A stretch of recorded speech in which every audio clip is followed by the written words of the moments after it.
Hello, everybody. Good morning. I don't quite know how I'm going to live up to that particular intro, so thank you very much, Alicia.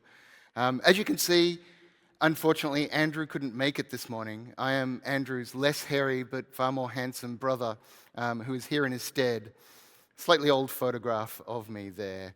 So we're going to talk today about our standards. We're going to talk about what standards we have, how they work together, and also what the evolution of those standards is. So who remembers this slide? Who was here, first of all, who was here in the community meeting last year? I want to see a show of hands. Very hard for me to see. I'm seeing some hands, okay. If you were here, who remembers this slide from last year?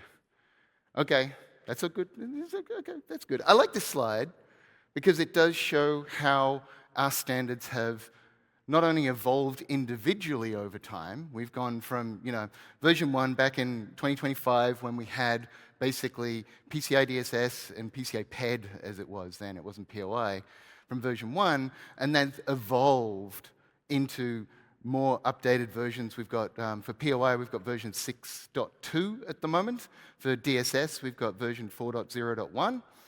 But as well as that evolution of the individual standards, we've also had the standards portfolio grow over time as new types of technology have emerged, new types of payment acceptance and ways of processing and managing payment data have emerged. We've evolved that standard portfolio, and you can see it kind of forms that triangle as it grows out over time. So, that's great. We've seen this before. So how do those standards interact? So I have this slide. I think this slide is pretty self-explanatory, so I'm going to leave this up for the next 18 minutes, I think, and you can just work among yourselves. Thank you very much. Only a little bit of clapping? That's the presentation. That's all I've got. Is that not enough? Okay. I'll keep on going. So what we've got here is kind of how payments processed, if you like, the evolution of a payment transaction in the concept of a card, a payment instrument, if you like, and I'll talk about that a little bit later on, but something that you make a payment transaction with that a cardholder has, and they can make a choice about how they're going to have that payment accepted and processed, or at least the merchant that they're interacting with will. They could have at the top level there a POI, a payment terminal that they're using. That payment terminal has cryptographic keys that are stored and processed in it and used to encrypt the PIN and potentially the cardholder data that's in there as well. You have the COTS standards that we have, SPOC, CPOC, MPOC. MPOC is a new one. You might be accepting transactions on like a mobile phone or a tablet or something like that being processed through. Or you've got online, you've got in retail, where you've got software from a secure software standard that is being used.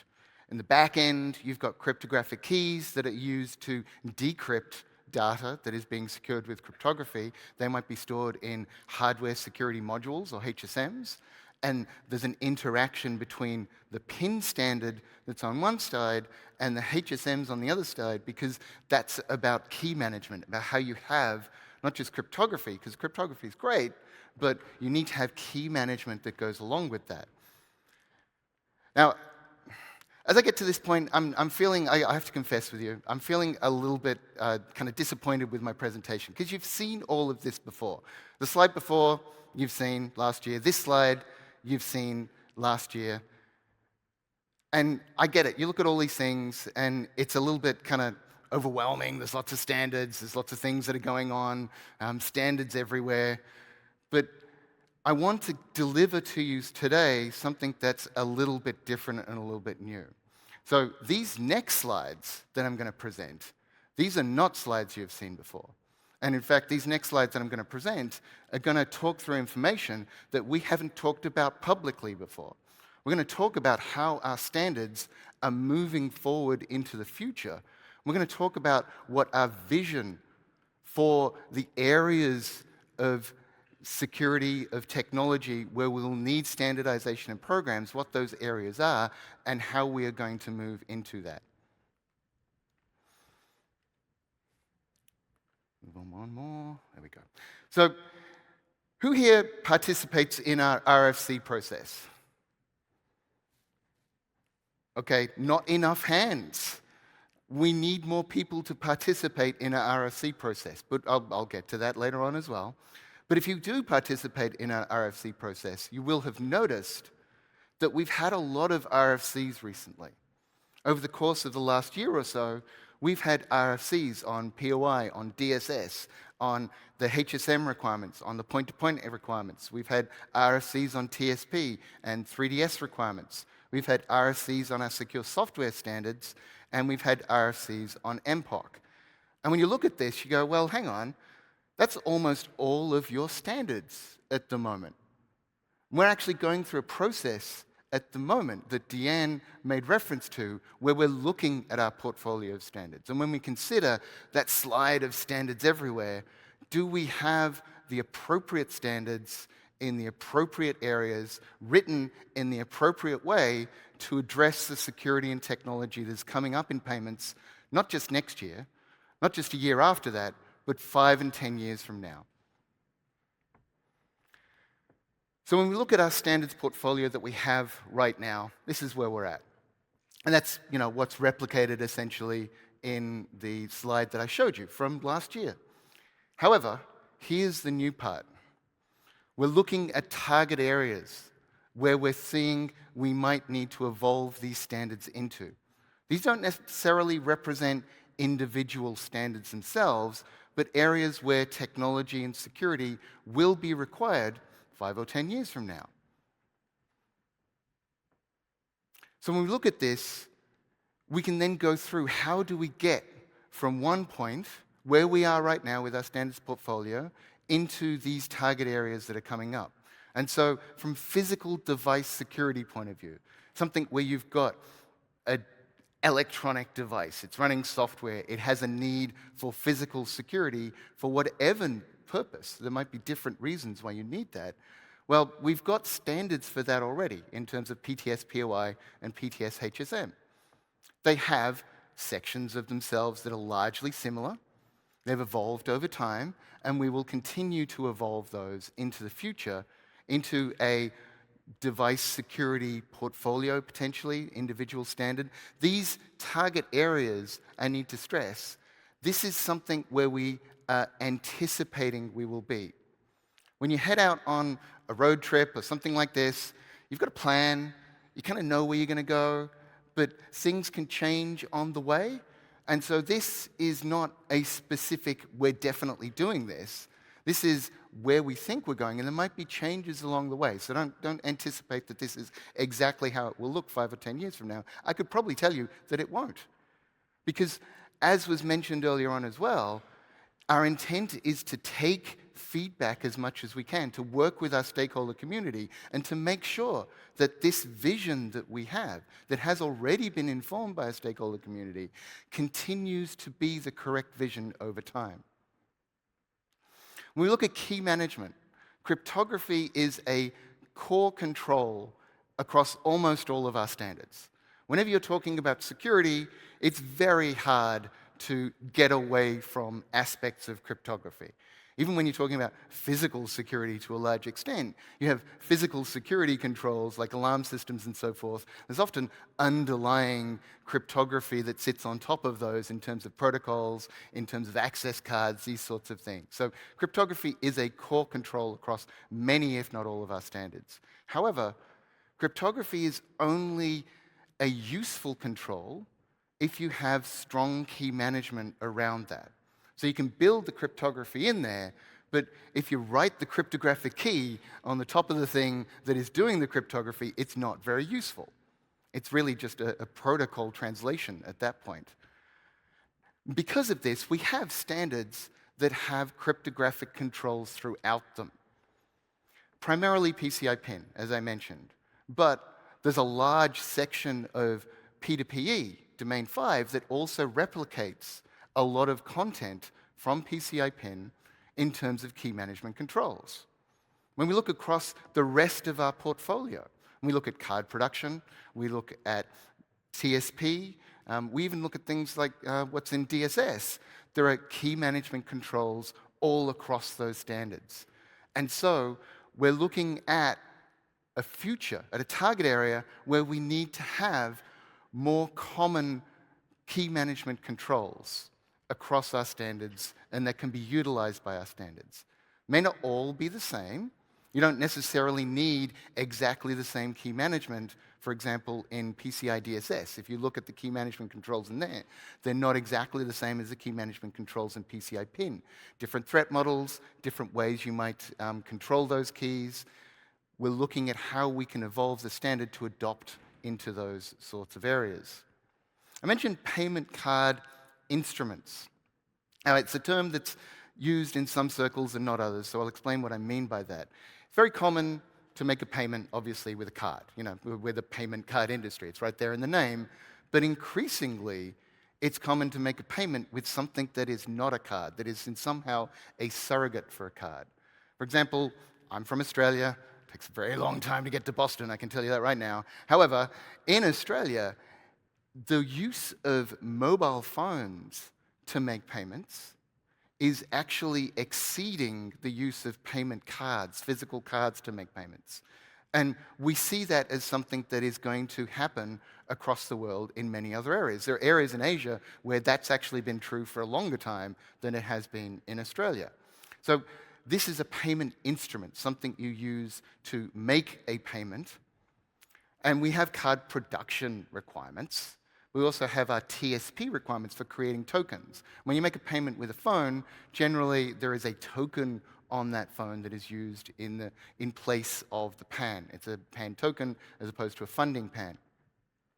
How do we bring these standards together into something that is a little bit more generic in the future, that doesn't talk about cards? Because 10 years from now, people might be sitting here going, what is a card? I don't use a card anymore. I don't have cards on me. I make payments with my phone, or I make payments with my computer, or I don't know, maybe you make payments with your sunglasses. I don't know. This is the thing. We don't have a crystal ball. We don't know where things are going to evolve to. But we do know people will continue to make payments, and they will continue to make payments with something, and that something will be a payment instrument. Environmental security is another core control that sits across many of our standards. I mean, obviously, the primary one is PCI DSS, to which, let me see a show of hands. Who here knows the term PCI DSS? Okay, some of you are asleep, and I'm a little bit disappointed by that, but hopefully I'll try and wake you up a little bit more during the rest of the presentation. However, we have a standard called PCI DSS, and it focuses on environments and systems that store, process, and/or transmit credit card data. However, we also have environmental controls in other aspects of our standards as well. We have environmental controls for systems that are used to load cryptographic keys. We have environmental controls for systems that are used as CA or RA, as certificate or registration authorities. We have environmental controls in some of our standards that are focused primarily on areas that do not store, process, and/or transmit credit card data, such as the attestation and monitoring backends that are used in MPOC systems, or perhaps within a TSP environment where they're handling tokens and not necessarily card data. So we need to look at how we evolve those standards as well, those environmental controls, in the most appropriate way to address the differences that are required. And once again, there will be differences. The security controls that we have, the physical security controls for a CA-RA facility, is very different to the physical controls that we require, for example, in PCI DSS. But that's okay. Different threat models. However, they're still addressing the same sort of threat in terms of physical attacks, in terms of somebody getting into an environment. And so how do we make sure that we have commonality across those controls?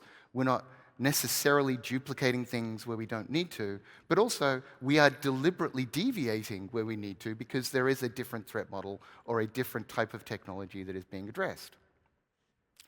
Now, Mark Andreessen, for those of you who are familiar with the name, person he famously associated with the Mozilla and Netscape browsers back in the day. If you're as old as I am, you remember that sort of thing. But he said that software will eat the world. Now, I'm not quite sure about that. However, it is ubiquitous. And when we talk about, for example, hardware devices, we've got requirements for hardware security modules. You know what? They run software. Payment devices, a physical device that accepts payments, they run software as well. There is software in everything. Almost anything that you would look at that does a thing that is plugged into is going to run software in some form or another. And so we have security requirements around software. We've got a security software standard, and we have a secure lifecycle standard. However, we need to look at how we evolve those into the future as well. How do we make sure that the way we address software in one aspect is at least informed or in alignment with the way we address software in other aspects of payments as well? Once again, they may deviate, and that's fine. Different threat models, different environments, different technologies. But as we've evolved our portfolio of standards over the years, we've generated these standards individually. We said we need a new technology, a new standard to address hardware security modules. We need a new standard that's going to address token service providers. We need a new standard that's going to address 3DS transactions. What we're doing right now, which is unique, is we're taking a step back and we're looking at that whole portfolio of standards and how do we look at these in that whole into the future to evolve them in the most appropriate way. Mobile security, mobile systems are ubiquitous as well. We have a number of mobile standards, MPOC being the most popular of those, most common. That is one that I will be talking about tomorrow, I believe. So mobile payments is not going to go away. We will need to have certain aspects of that involve software, different aspects of software, and also a number of protocols and systems as well. And then when we come to solutions, we talk about POIs. POI is a device that accepts payments. If you want to transact a payment in a secure way, you need to look at how that payment transaction is processed. You need to look at the key management. You need to look at what the application is doing with that payment data. And so we have our point-to-point standard around that. We also have other, what we call solution standards, like MPOC, that incorporate key management and end-to-end security as well. So those solution standards are going to evolve as well, and maybe they'll be brought together. How do we do that in the most appropriate way? And then we get to the emerging technology framework at the end here. As I mentioned earlier on, we don't have a crystal ball. We don't know what is coming. And one of the things I love about the payment industry, and I've been working in it for longer than I care to admit on a stage, is the fact that there's always something new. There's always new technology. There's always a new innovation coming around the corner. How do we create a standard for something that we don't know what it's going to be? Because we're not creating that technology. Folks in this room are creating that technology. We need a way to adapt rapidly and consistently to make sure we have best practices to evaluate potentially, or at least for people to build to, these new technologies. And so the emerging technology framework we're looking at is how do we take these core controls, key management, environmental security, physical security, software security, and how do we build that out into a set of best practices that can inform the development of these new technologies without us having to have the standard before that technology exists. So this is where we are. This is where we are heading. But there's an REM song, you can't get there from here. We cannot leap immediately from where we are right now to where we want to go. So what we are doing is we're developing these new standards at the moment that are going to lead into these target areas into the future. And this is why we're doing all of these RFCs right now. And some of this involves new standards. So you see things in purple on this slide like KMO, names to be developed. This is all, very new. Once again, first time we've talked about this publicly. KMO is Key Management Operations. That's that single consistent key management standard that I talked about. ESS, Environmental Security. That is something that we're looking at in terms of how do we make sure that we have a standard that is able to adapt to environments that do not have payment data. Looking at SDKs and secure software, third-party applications, and POI. But it's not just the standards. We're aiming to make these standards better, make them more aligned, yes.